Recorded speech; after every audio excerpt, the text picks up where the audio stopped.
জীবনে যত বড় বিপদ আসুক, ডিপ্রেশনে যদি পড়ে যাও, কোনো সমস্যায় পড়ে যাও, মানে আর কোনো রাস্তাঘাট দেখতেছো না, এখন দেখতেছো দেয়ালে পিঠ ঠেকে গেছে, 4টা কাজ করবা, ইনশাল্লাহ তুমি ডিপ্রেশন থেকে বের হয়ে আসবা।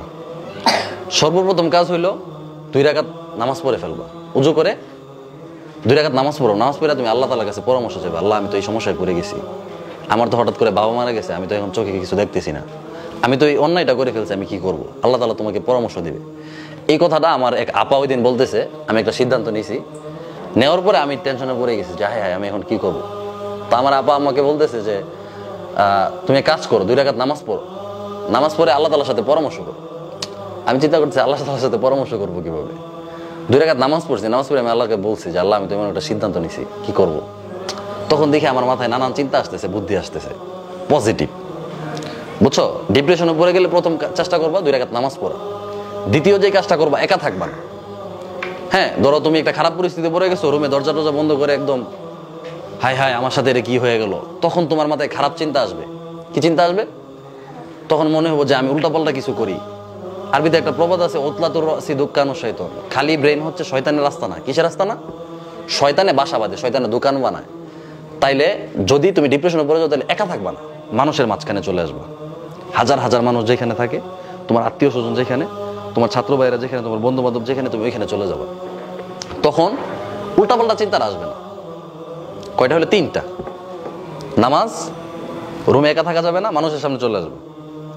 এরপরে যে কাজটা, যারা বড়, তোমার চেয়ে বয়সে বড়, তোমার চেয়ে বুদ্ধিতে বড়, জ্ঞানে বড়, হ্যাঁ, তোমার উস্তাদ, তোমার বাবা মা, ভাই বোন, তোমার যারা বড়, তোমার যারা গার্ডিয়ান, তাদের কাছ থেকে পরামর্শ নিবা যে আমি তো এই খারাপ পরিস্থিতিতে পড়ে গেছি, এখন কি করবো, এখান থেকে বের হবো কিভাবে। তারা যখন একটা পরামর্শ দিবে, তখন তোমার মাথায় মানে খারাপ চিন্তা আসবে না, শয়তান বাসাটা বাঁধতে পারবে না। কথা বুঝছো?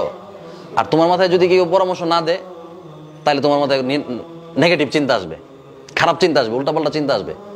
এই কথা বুঝতে পারছো? এই 4টা কাজ করতে পারবা?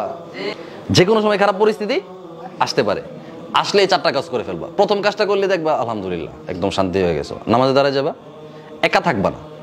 ঠিক আছে? যদি বাবা মারা যায় বা মা মারা গেছে, বা তুমি এমন একটা ভুল করে ফেলছো, হ্যাঁ, তো এখন কি করবা আর বুঝতেছো না, তুমি রুমে দরজা টরজা বন্ধ করে একা থাকবা না, মানুষের সামনে চলে যাবা। হ্যাঁ, তোমার ছাত্র ভাইরা যেখানে সবাই একসাথে আসো, বা তোমার বন্ধুরা যেখানে, ওইখানে চলে যাবা। লাস্টের কাজটা কি? যারা বড়, যাকে তোমার কাছে ভালো লাগে, সে উস্তাদ হোক, বাবা মা হোক, যেই হোক, হ্যাঁ, যার কাছে মনে হয় যে তার কাছে যদি বলো তাহলে কোনো সমস্যা হবে না, এমন একজন মানুষের কাছে গিয়ে একটা পরামর্শ করবা যে আমি তো একটা ভুল করে ফেলছি, বা আমি এমন একটা বিপদে পড়ে গেছি, এখন কি করব। তো উনি পরামর্শ দিলে দেখবা তোমার চিন্তা আসবে, বা তোমার অনেক আসান হয়ে যাবে, এই সমস্যা থেকে তুমি বের হয়ে আসার সুযোগ পাওয়া যাবে, আল্লাহ তাআলা তোমাকে ব্যবস্থা করে দেবে। পারবা? বিপদ তো যে কোনো সময় আসতে পারে, ঠিক না? তোমার জীবনে বিপদ, আমার জীবনে অনেক বিপদ গেছে, তো তোমাদের বিপদ আসবে না? আসবে। আসলে বিপদ আসলে হায় হায় আমি তো বিপদে পড়ে গেছি, এখন শেষ, আমার জীবন শেষ, এমন না বিষয়টা। এমন যে আমি বিপদে পড়ে গেছি, এখন কি করব।